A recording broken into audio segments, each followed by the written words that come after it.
بسم الله الرحمن الرحيم. بسم اللہ الرحمن الرحیم. السلام علیکم ورحمۃ اللہ وبرکاتہ. عزیز طلباء، امید ہے بخیر عافیت ہوں گے.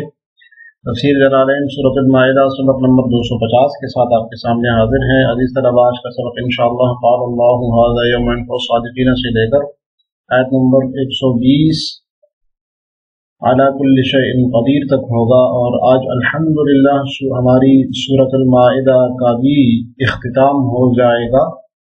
تو آئیے عزیز طلباء بلا تاخیر سبق کی ابتدا کرتے ہیں. اعوذ باللہ من الشیطان الرجیم. بسم اللہ الرحمن الرحیم. قال اللہ ھذا یوم ينفع الصادقین صدقهم. اللہ کہے گا کہ یہ وہ دن ہے جس میں سچے لوگوں کو ان کا سچ فائدہ پہنچائے گا. یوم ينفع الصادقین صدقهم، یہ وہ دن ہے کہ جس دن سچے لوگوں کو ان کا سچ فائدہ پہنچائے گا. لهم جنات تجری من تحتها الانہار خالدین فیہا، ان کے لیے وہ باغات ہیں جن کے نیچے نہریں بہ رہی ہیں. خالدین فیہا ابدا، جس میں وہ لوگ ہمیشہ ہمیشہ رہیں گے. رضی اللہ عنہم ورضوا عنہ، اللہ ان سے خوش ہے اور یہ اس سے خوش ہیں. اللہ ان سے راضی ہے اور یہ اللہ سے راضی ہیں. ذالک الفوز العظیم، یہی بڑی زبردست کامیابی ہے. یعنی اس طرح اوپر کے دونوں رکوع جو ہم نے پڑھے ان میں قیامت کے دن اعمال احوال ان کا ذکر تھا، اور حساب کتاب اور ثواب جواب جو ہے ذکر کیے گئے. اب اس سے آگے تفتیش اور محاسبہ کا ذکر ہے. ان آخری دو آیات میں تفتیش کا ذکر ہے اور محاسبہ کا، یعنی نتیجہ کیا ہوگا. تو ماقبل میں عیسیٰ علیہ السلام سے مکالمہ سوال جواب کا ذکر تھا. تو عیسیٰ علیہ السلام نے کچھ جوابات ذکر فرمائے تھے. تو وہ جب جواب دے کر قیامت کے دن فارغ ہو جائیں گے اور جو اپنے کاذبین تھے ان سے برات کا اعلان کر لیں گے، اظہار کر لیں گے، اور ان کا جو معاملہ ہے اللہ تعالیٰ کے ارادہ اور مشیت کے سپرد کر دیں گے. جس نے عیسیٰ علیہ السلام نے اللہ تعالیٰ سے کہا تھا کہ میرے بعد آپ ہی ان کے نگہبان تھے. تو جب وہ اللہ تعالیٰ کے سپرد کر دیں گے تو اللہ تعالیٰ وہاں پر یہ ارشاد فرمائیں گے کہ یہ وہ دن ہے کہ سچوں کو ان کا سچ نفع دے گا. تو یہاں پر صادقین سے مراد انبیاء کرام اور ان کی متبعین ہیں، یعنی جو لوگ دنیا میں عقائد اور اعمال کے اعتبار سے سچے تھے ان کے عقیدے بھی صحیح تھے اور اعمال بھی صحیح تھے. آج قیامت کے دن ان کا وہ سچ، ان کا وہ صدق ان کو نفع دے گا. اور جن لوگوں نے دنیا میں خدا اور اس کے رسول کو جھٹلایا اور حضرت مسیح علیہ السلام اور ان کی ماں کو خدا بنایا، آج ان کے لیے کوئی بہتری نہیں ہے، کیونکہ یہ لوگ سچے نہیں تھے. انہوں نے جھوٹ بولا. اور پھر آگے اللہ تعالیٰ نے ان کے انعام کا بھی ذکر کیا ہے کہ ان کے لیے ایسے باغات ہوں گے اور جن کے نیچے سے نہریں جاری ہوں گی اور جن میں وہ ہمیشہ رہا کریں گے، اور اللہ ان سے راضی ہوگا، اور ان کے صدق دل کی وجہ سے وہ بھی اللہ سے راضی ہو جائیں گے. یہ تفسیر دیکھیے. قال اللہ ھذا ای یوم القیامت، تو یہ موقع قول کا بیان ہے کہ کس دن یہ ارشاد ہوگا. اللہ تعالیٰ ارشاد کس دن فرمائیں گے؟ قیامت کے دن. یوم ينفع الصادقین، کہ اس دن سچوں کو، سچے لوگوں کو ان کا سچ نفع دے گا. یوموں کی ترکیب کے بارے میں، قرات کے بارے میں دو رائے ہیں. مشہور یہ جمہور کی جو قرات ہے وہ اس کو یوم بالرفع پڑھتے ہیں، یعنی حالت رفعی میں ہے. یوم مرفوع ہے، جیسے کہ ہم بھی پڑھتے ہیں قال اللہ ھذا یوم ينفع الصادقین. یہ جمہور کی قرات ہے. دوسری قرات نصب والی ہے، قال اللہ ھذا یوم ينفع الصادقین، نصب والی قرات ہے. دوسری قرات منصوب ہے، پہلی قرات مرفوع ہے. قرات حالت رفعی میں اس کی ترکیب ہوگی کہ یوم خبر ہوگی مبتدا محذوف کے لیے، ھذا الیوم یوم ينفع الصادقین، یعنی یہ وہ دن ہے کہ جس دن سچوں کو ان کا سچ نفع دے گا. اور حالت نسبی میں قال کے لیے مفعول فی ہوگا، قال کے لیے یہ مفعول فی ہوگا. اور ھذا یوم یہ خبر ہوگی مبتدا محذوف کے لیے، مبتدا محذوف وہی بنے گا ھذا الیوم، قول عیسیٰ اس طرح کی کوئی خبر بنے گی. یوم ينفع الصادقین فی الدنیا، دنیا میں جس نے نفع سچوں نے یعنی جو سچ بولا دنیا میں، تو اشارہ ہے کہ سچ بولنے کا تعلق جو ہے وہ دنیا کے ساتھ ہے، کہ دنیا میں جس نے سچ بولا اس کو اس کا سچ آج قیامت کے دن نفع دے گا. عیسیٰ جیسے کہ عیسیٰ علیہ السلام کہ انہوں نے سچ کہا، اپنی قوم سے بھی سچ کہا، اور یہ کہا کہ میری والدہ اور مجھے معبود نہیں بنانا، تو انہوں نے سچ کہا. تو یہ وہ سچ جو انہوں نے دنیا میں کہا تھا آج ان کو ان کا سچ نفع دے گا. اب یہاں پر سچ سے کون سا سچ مراد ہے؟ تو عموماً ہوتا یہ ہے کہ واقعے کے مطابق قول اگر ہو تو اس کو صدق کہتے ہیں، اور اگر خلاف واقع کی بات ہو تو اس کو کذب کہا جاتا ہے.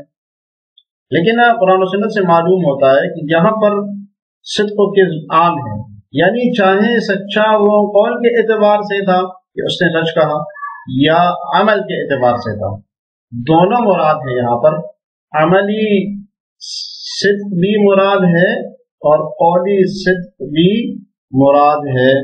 تو بہرحال اس آیات میں صدق یعنی سچائی کی تعریف کی گئی ہے، اور اگر حقیقت میں دیکھا بھی جائے تو سچائی ایک بہت بڑی نعمت ہے. اور اس آیات سے معلوم ہوتا ہے کہ سچائی پر ہی نجات اور رفع درجات کا معیار ہے. اللہ تعالیٰ نے واضح فرمایا کہ سچوں کو ان کا سچ نفع دے گا اس دن، یعنی قیامت کے دن. تو یہ عمومی عقیدہ بھی ہے کہ ایمان میں اگر سچائی نہ ہو تو ایمان کیا ہو جاتا ہے؟ وہ تو منافقت بن جاتی ہے. اعمال میں اگر سچائی نہ ہو تو وہ ریاکاری بن جاتی ہے. اقوال میں اگر سچائی نہ ہو تو وہ جھوٹ ہو جاتا ہے. تو مومن کو ہر حال میں، ہر قول میں، ہر حالت میں، ہر فعل میں سچائی اختیار کرنا اس کے لیے ضروری ہے. ایسے شخص کی اللہ تعالیٰ نے سرائے بھی کیا، فرمایا رجال صدقوا ما عاهدوا اللہ علیہ. بہت جگہوں پر اللہ تعالیٰ نے تاکید فرمائی ہے. اسی طرح حدیث میں بہت تاکید آئی ہے، فرمایا جب بھی بات کرو، سچ بولو. اور اسی طریقے سے فرمایا تاجر الصدوق الامین مع النبیین والصدیقین والشہداء والصالحین. یہ سچا تاجر تو نبیوں کے ساتھ ہوگا، صدیقین اور شہداء کے ساتھ ہوگا. بہرحال سچ کی یہاں پر تعریف اور مدد سرائی ہوئی ہے. جی صدقہم ینفع کا فاعل ہے لأنہ یوم القیامت، کیونکہ وہ قیامت کے دن ہوگا، نفع دے گا. تو نفع تو دنیا میں بھی دیتا ہے فائدہ، لیکن یہاں پر صاحب جلالین نے کہا کہ دنیا میں فائدہ دیتا ہے، لیکن اس دن جو اللہ تعالیٰ شاید فرمائیں گے وہ قیامت کے دن ہوگا. یہاں سے ان کے انعام کا بیان ہے، صادقین کے انعام کا بیان. لہم جنات تجری من تحتها الانہار خالدین فیہا ابدا، کہ ان کے لیے جنتیں ہیں جس کی نیچے نہریں بہتی ہے، ہمیشہ ہمیشہ اس میں رہیں گے. رضی اللہ عنہم بطاعتہ، اللہ تعالیٰ ان سے راضی ہوا. بطاعتہ صورت کیا ہے؟ صورت رضا کیا ہے؟ ان کی اطاعت، اس کی اطاعت کی صورت میں، چونکہ انہوں نے اطاعت کی اللہ تعالیٰ کی، اللہ تعالیٰ ان سے راضی ہوا. ورضوا عنہ، اور وہ اللہ سے راضی ہوئی. بثوابہ، صورت کیا ہے؟ صورت کیا ہے ان کے راضی ہونے کی؟ کہ اللہ تعالیٰ نے ان کو ثواب دے دیا تو وہ راضی ہو گئے، وہ راضی ہو گئے. ذالک الفوز العظیم، اور یہ بہت بڑی کامیابی ہے. یعنی اللہ راضی ہو جائے اپنے بندوں سے اور بندے اللہ سے راضی ہو جائے، یہ بہت بڑی کامیابی ہے. قرآن نے اس کو بہت بڑی کامیابی قرار دیا ہے. اور ایک روایت بھی ہے ابو سعید خدری رضی اللہ عنہ کی کہ رسول اللہ صلی اللہ علیہ وسلم نے ارشاد فرمایا کہ اللہ تعالیٰ اہل جنت سے فرمائیں گے کہ اے جنت والوں، یعنی جب لوگ جنت میں چلے جائیں گے تو اللہ تعالیٰ جنت والے سے ارشاد فرمائیں گے اے جنت والوں. تو جنت والے کہیں گے اے ہمارے رب، ہم حاضر ہیں اور آپ کی تعمیل کے ارشاد کے لیے موجود ہیں، ہم یہاں پر. اللہ تعالیٰ ان سے فرمائیں گے کہ کیا تم راضی ہو؟ وہ عرض کریں گے کہ اے ہمارے رب، ہم کیوں راضی نہ ہوں آپ سے، نہ کہ آپ نے تو ہمیں سب کچھ عطا کر دیا، وہ بھی دیا جو مخلوق میں سے کسی کو نہیں دیا. تو اللہ تعالیٰ کا ارشاد ہوگا کیا میں تمہیں اس سب سے افضل چیز عطا کر دوں، یعنی جو میں نے تمہیں دیا ہے اس سے سب سے افضل چیز تمہیں عطا کر دوں. وہ عرض کریں گے کہ اے ہمارے رب، اس سے افضل چیز کیا ہو سکتی ہے، وہ کیا ہوگا؟ تو اللہ تعالیٰ کا ارشاد ہوگا کہ میں تمہیں اپنی رضامندی نازل کرتا ہوں، میں تم پر اپنی رضامندی نازل کرتا ہوں، میں تم سے راضی ہوتا ہوں، اور اس کے بعد، آج کے بعد کبھی بھی میں تم سے ناراض نہیں ہوں گا. بہت بڑی کامیابی ہے یہ. وَلَا يَنفَعُ الصَّادِقِينَ صِدْقُ وَلَا يَنفَعُ الْكَاذِبِينَ فِي الدُّنْيَا صِدْقُهُمْ فِيهِ، اور قیامت کے دن جھوٹے لوگوں کو ان کا سچ کوئی، دنیا میں جو جھوٹے تھے ان کو ان کا سچ کوئی نفع نہیں دے گا. یعنی دنیا میں انہوں نے جھوٹ بولا اور پھر آج آ کے سچ بول رہے ہیں قیامت کے دن تو کوئی نفع نہیں دے گا کل کفار جیسے کہ مومنین. تو یہ دوسری صورت کا بیان ہے. ایک صورت اللہ تعالیٰ نے بیان فرما دی اور صاحب جلالین دوسری صورت بتا رہے ہیں. یعنی سچوں کے ساتھ کیا ہوگا, اللہ تعالیٰ ان کو نفع پہنچائے گا ان کے سچ کا, ان کو نہر جنت میں داخل کرے گا. اور جو جھوٹے ہیں ان کا کیا ہوگا وہ بتا دیا صاحب جلالین نے. کل کفار جیسے کہ کفار لما یؤمنون عند العذاب کہ وہ اس وقت ایمان لے آئیں گے جب عذاب کو دیکھ لیں گے. جمعہ دیکھیے آگے للہ ملک السماوات والارض, اور اللہ ہی کے لیے ہے تمام آسمانوں اور زمین میں جو کچھ ہے, وما فیہن اور جو کچھ اس میں ہے, وہو علی کل شیء قدیر اور وہ ہر چیز پر پوری قدرت رکھتا ہے. یہ وہ آخری آیت ہے اور یہ آخری آیت گویا کہ اس صورت پر ایک تاج کی حیثیت رکھتی ہے. اس میں تمام شبہات کا ازالہ ہے, سب گمراہیوں کا رد ہے اس میں, اور تمام حقائق کا حاصل اور نچوڑ بیان فرمایا. تو اللہ تعالیٰ نے کیا بیان فرمایا؟ فرمایا کہ زمین اور آسمان اور اس میں خاکی نوری ناری بے جان جاندار بے شعور جو کچھ بھی ہے سب کچھ اللہ تعالیٰ ہی کا ہے, اور اللہ ہی وحدہ لا شریک ہے, اس کے سوا کوئی خدا نہیں ہے, کوئی خدا اس کا شریک نہیں ہے, کوئی اس کا بیٹا نہیں ہے, سب اس کے بندے ہیں اور سب اس کے حکم کے پابند ہیں. اور حضرت عیسیٰ علیہ السلام اور ان کی والدہ کے لیے اس صورت میں ایک خلاصہ بھی, ان کی طرف ایک خلاصہ کا بھی اشارہ ہے کہ اس میں شرک کے تصرف کی بذات یعنی نفی ہے, اور اس کے ضمن میں شرک فعلی کی بھی نفی آ گئی. یہ تو تفسیر دے کے للہ ملک السماوات والارض خزائن المطر کہ اللہ ہی کے لیے آسمان اور زمین کی بادشاہی, خزائن المطر والنبات والرزق وغیرہما کہ وہ بارشوں کے خزانے اور نباتات کے خزانے اور جو اتنے بھی رزق ہیں اور اس کے علاوہ جتنی بھی چیزیں ہیں سب میں اس کی بادشاہی. وما فیہن متیا بما, یہاں پر ما لے کر آ گئے تغلیبا لغیر العاقل, غیر عاقل کی تغلیب کے لیے. ایک چھوٹا سا سوال ہے اس کا جواب دے رہے ہیں صاحب جلالین کہ وما فیہن میں تو ما لے کر آ گئے جو کہ غیر ذوی العقل کے لیے استعمال ہوتا ہے. تو اس کا مطلب ہے کہ ذوی العقل یہاں سے نکل گئے, ذوی العقل ادھر سے نکل گئے, ذوی العقل اس میں شامل نہیں ہے. وہ صاحب جلالین نے فرمایا کہ تغلیباً ما غیر ذوی العقل کے لیے لے کر آئے, شامل سب ہے اس میں. متیا بما ما لے کر آ گئے تغلیب لغیر العاقل غیر ذوی العقل کی تغلیب کے لیے. وهو على كل شيء قدیر, اور اللہ تعالیٰ ہر چیز پر قادر ہے. فمنه اثبات الصادق وتعذیب الكاذب, اور اس میں سچے کا کو ثابت قدم رکھنا اور جھوٹے کی تعذیب جھٹلانا یہ بھی اسی میں ہے. اس پر بھی اللہ تعالیٰ قادر ہیں. یہ وخص العقل سے ایک چھوٹے سے سوال کا جواب ہے. سوال ذہن میں یہ آ سکتا ہے کہ اللہ تعالیٰ نے فرمایا کہ اللہ تعالیٰ ہر چیز پر قادر ہے. کل شیء, کل شیء میں تو ذات باری تعالیٰ بھی آ جاتا ہے, داخل ہو جاتا ہے.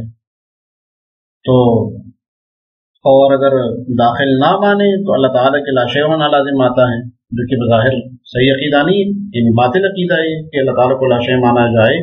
تو کل شیء میں بظاہر یہ معلوم ہوتا ہے کہ اللہ تعالیٰ بھی اس میں شامل ہیں, اور اگر شامل مان لے تو کل شیء ہالک, اسے معلوم ہوتا ہے کہ ہر شے تو ہلاک ہونے والی ہے.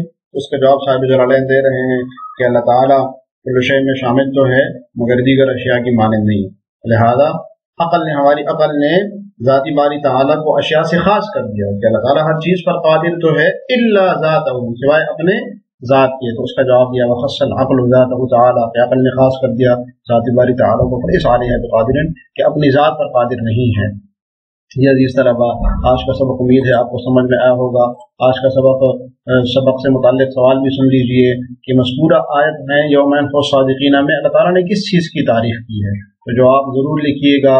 آج ہم نے سورۃ المائدہ بحمداللہ تعالی ختم کر دی, اور الحمدللہ اگلا سبق ہمارا سورۃ الانعام کا ہوگا, کیونکہ اگلے سبق میں پڑھیں گے انشاءاللہ.